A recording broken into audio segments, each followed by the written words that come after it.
On August 5th, 1949, 13 firefighters died in Helena National Forest in Helena, Montana, in what is known as the Mann Gulch Fire. Those who died are Robert J. Bennett, Eldon E. Dieter, James O. Harrison, William J. Hellman, Philip R. McVeigh, David R. Navin, Leonard L. Piper, Stanley J. Reba, Marvin L. Sherman, Joseph B. Sylvia, Henry J. Toll, Jr., Newton R. Thompson, and Silas R. Thompson. To them, we wish the families Godspeed. And to those that survived, R. Wagner Dodge, Walter B. Rumsey, and Robert W. Sally. So what does this fire from the 1940s and the unfortunate lives lost have to do with COVID-19? And why on People Process episode 18, Mann Gulch Pandemics in Progress, are we going back in the history books to learn? Well, I'm a big fan of learning from our history, and a friend of mine and mentor recently shared an article from April 13th, 2020 that was written on wildfiretoday.com called How the Mann Gulch Fire Became Part of the Conversation About COVID-19. How it became part of the conversation is through a New York Times interview from April 2020 with Dr. Carter Meacher, M-E-C-H-E-R, who's the Senior Medical Advisor to the Department of Veteran Affairs. What Wildfire Today notes is that Dr. Meacher mentions in his interview the Mann Gulch Fire 3 times, and in his relation, and we'll get into some great key points that he talks about that are really, I think, in line with that foundational 4 that you all have come to know and love. And again, thank you all for coming back and listening, subscribing. Please hit the subscribe button, listen to each episode, give it a rating. Really appreciate it. The more stars, the more we'll jump up and get the word out about project management, incident management, and all these folks that we're able to talk to and interview. So Dr. Meacher mentions a timeline, and there's another publication that's also linked in this article called The Mann Gulch Fire, A Race That Couldn't Be Won. And what that speaks to and what it provides a great timeline and after action to the unfortunate events. But, the race that couldn't be won speaks to and is related to a pandemic, right? It spreads. A fire you can see a little bit more, but you can't control it, right? We just kind of try and direct it. We try and stop it. A pandemic, same thing. It's very hard to stop depending on which way the wind blows, the fire goes, depending on where the people go, the virus goes, right? There's so many correlations, and we'll kind of get into that. But Dr. Meacher mentions that. So he mentions 3 times in his article. And so he references certain timelines that are in the after action report from the Mann Gulch Fire, from that race that couldn't be won. So go check that out, and I'll link to it in the show notes. So here's some quotes with timelines, our current timelines that were in emails from Dr. Meacher to the Times, and then how he equates that to the Mann Gulch Fire. And so this email is from February 20th of 2020, and Dr. Meacher says, "Remember the story about Mann Gulch. We are at the equivalent of about 5:44, meaning PM. I anticipate that when we reach 5:45, there's going to be chaos and panic to get anything in place. I doubt that what we would then hurriedly put in place will be any better than what we did on that cruise ship. As a consequence, would expect much the same results." Right? So in February, he's talking about how do we manage sick folks on a ship, right? We're all panicking. We're all coming together with this pandemic that is similar to, I'm on a hill. I've jumped in. I'm in a bad spot. We have to get away.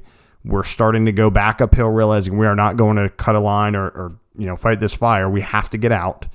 And so imagine or think about the equivalent of that in the world, right?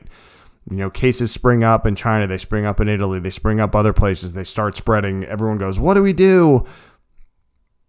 But look back at what you've practiced to do, right? So what have you practiced to do? Is there a precedent for you or your organization, your country, your state? For some places there was, for some places there wasn't, or isn't, but hopefully that's part of the process we're all undergoing to make progress, right? So the second email, the second message is from February 27th from Dr. Meacher, who says, "That would suggest we already have a significant outbreak and we are well behind the curve. We are now well past the equivalent of 5:45 moment at Mann Gulch. You can't outrun it." And so just like the fire, eventually 13 of those firefighters couldn't outrun it, right? The winds was moving so fast, the fire was moving so fast They were fatigued. They had dropped tools, which was not a regular thing. They're wearing heavy equipment, and they couldn't get away from it. So by the time that the world, that the U.S., that your state, that wherever, did what they did, put whatever they did in place, and, this isn't, a debate, but feel free to send me information, your comments, etc. at peopleprocessprogress at gmail.com or on the Facebook page. But I think it's a very good comparison between when you're in a situation and you realize, man, this is really bad. Sometimes you realize it too late. And so I think ongoing and after COVID and for future pandemic improved planning, maybe we need earlier triggers, right? Maybe we need to practice more, as we've kind of said. So I think his equation is true. And then in the 40s, that's not long after even folks have been parachuting, let alone that there's, the training that exists now and the lookouts and the different things that exist in the wildland fire world. And I'm not really a wildland fire guy. I just know of it from cross training with some of those folks. But, and now with pandemics, he has a great comparison. So I would urge everyone to read the Mann Gulch Fire, A Race That Couldn't Be Won. That's got the after action report that'll fill in some of these details. And so this third bullet from Dr. Mitra on March 12th says there's no value to travel restrictions. Now this is where it gets a little iffy, but the Mann Gulch comparison's there, but this would turn out not so accurate as the article says. There's no value in travel restrictions, a waste of time and energy. The lesson from Mann Gulch was to drop those things that are not essential. That lesson was not heeded. I wouldn't waste a moment of time on travel restrictions. We have nearly as much disease here in the U.S. as countries in Europe. So those statements aside, which, turned out, however, the piece in there I think that's key is the lesson from Mann Gulch was to drop those things that are not essential. That lesson was not heeded. So we see quotes about essential and non-essential workers. We see quotes about people buying a bunch of, or news stories rather, toilet paper, food, this and that. So when we see something coming, when we see a pandemic coming, do we look at earlier, okay, let's start having folks work from home. Let's start testing them work from home. Let's test their connections before we know we're going to have to do this, right? What's not essential and how do we phase it out? Look at all the different hospitals. Let's not do these elective things. Let's set up some sort of remote screening ahead of time so we don't have sick folks coming to the hospital. All these different things, and businesses that are looking at continuity of operations. What is not an essential service that we can either change a little bit or do completely without? And just in good continuity of operations planning, that should exist. Like that should be in every continuity. And I've talked about this before of, we should have the 100%, 75%, 50%, 25% plans for power, people, stuff. That's a very generalized thing, but I thought it was very interesting. It's a good, well-written article on Wildfire Today. Like I said, I'll link to it. And, since then, this was in the 40s, there's been so many lessons learned. A key one that the foreman that Wagner Dodge did was he made an escape fire. He lived because he stepped to the side. He moved to wherever he did. He lit a fire to burn the fuel all around him. So he'd be what's called in the black, meaning he's in the burned out area already. And so the fire, there's nothing to burn there, right? So if you light a fire where you are, let it burn out, the fire, right, there's nothing to burn. And so he survived that. He tried to get his folks to go in there, and they didn't. There was confusion. They'd never trained like this before. No one had ever done it before. It's the first time that a escape fire had been lit. So innovation on the fly during an emergency, the worst kind of emergency. And the other two folks that lived because they got in kind of a rocky outcrop area. So think about today. Were there early warning signs and people that were saying, hey, we need to do a lot more now? Yes. Are there people doing that for a project when things start to go sideways, or we notice those cylinders of excellence or silos, people aren't talking to each other, we're spending too much time? Are there folks that bring that up, but it's not received as a message? Yes. So how do we close that communication gap?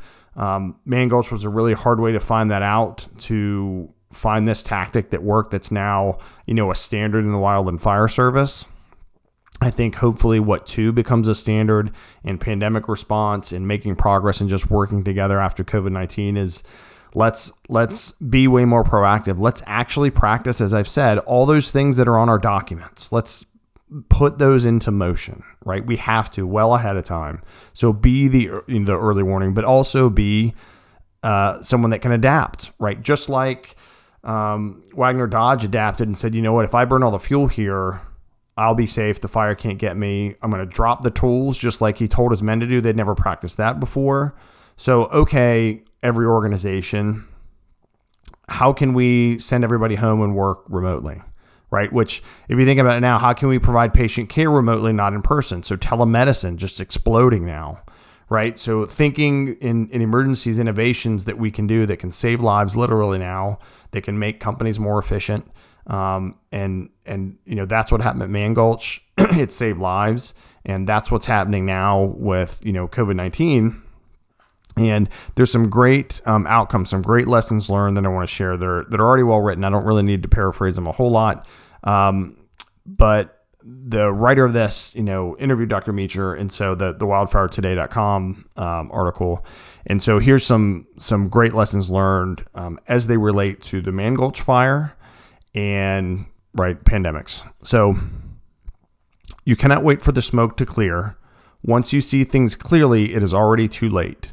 You will need to be comfortable living with uncertainty and incomplete information and make the best decisions you can. This is like in episode 10 of Between the Slides, over a year ago, I talked about what's called the time wedge. And a good example of that is the longer time goes, and if you think of a triangle where the point is to the right, options and time come together at some point where you're out of both of them.